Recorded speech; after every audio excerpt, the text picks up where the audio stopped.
მოგესალმებით ჩემო ძვირფასებო, დღეს მინდა ძალიან გულწრფელად გესაუბროთ იმ პრაქტიკებზე, რომელსაც ბევრი ადამიანი მიმართავს და ეს არის ტაროს გაშლა, ნუმეროლოგია, ბედის მატრიცა, ცხოვრების კოდი, კიდე ასტროლოგია, განსაკუთრებით ეს ურთიერთობების პროგნოზები, ქორწილის ან ბიზნესის დაწყების თარიღის შერჩევა, ასევე პარტნიორის შერჩევა ჰოროსკოპით. ზოგი კრისტალით კითხულობს რაღაცა კრისტალი ასე აქანავებენ და მაქინა გამომდინარე ღებულობენ პასუხებს. ზოგი კი წინა ცხოვრებაში დაგაბრუნებ და იქ ეძებენ ამ ცხოვრების პრობლემის გამოსავალს.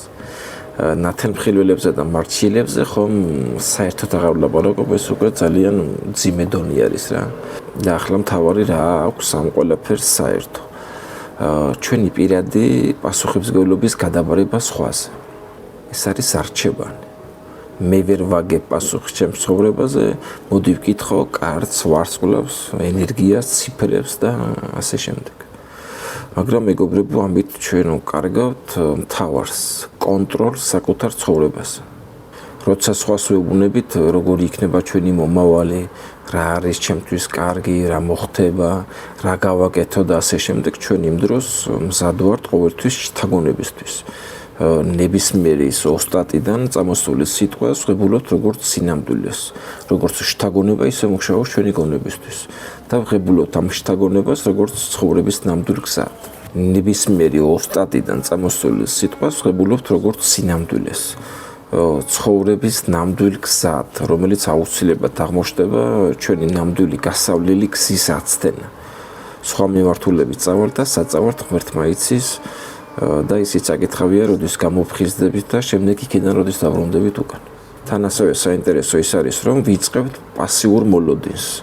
თუ კარტმა ან ბედის მატრიცამ თქვა, რომ ყველაფერი კარგად იქნება, მაშინ მე აღარაფერი აღარ უნდა გავაკეთო, ყველაფერი ისედაც კარგად იქნება. ეს არის ილუზია, რომელიც გვაშორებს რეალობას. რაც ყველაზე საშიშია, როცა სხვის სიტყვას ვაქცევთ საბოლოო ავტორიტეტად და უსიტყვოდ ვემორჩილებით მას, ეს უკვე ნიშნავს, რომ საკუთარ თავს აღარ ვენდობთ, აღარ გვჯერა, რომ გადაწყვეტილება შეგვიძლია თავად მივიღოთ.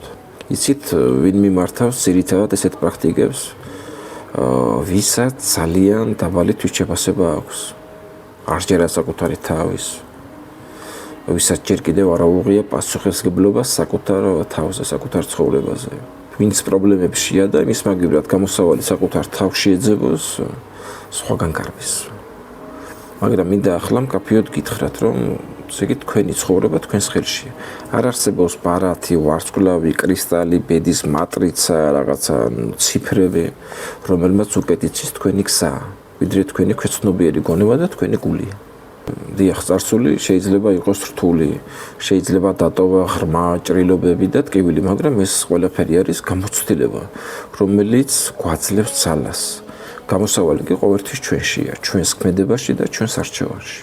დროა დაუბრუნდეთ საკუთარ ძალას, დროა გავითავისოთ, რომ ბედს არ ვაბარებთ სხვას, ჩვენ თვითონ ვქმნით მას და როცა საკუთარ თავში პოულობთ პასუხებს, ბრუნდებით ნამდვილ ავტონომიაში, სადაც გადაწყვეტილება, თავისუფლება და მომავალი მხოლოდ ჩვენზეა დამოკიდებული.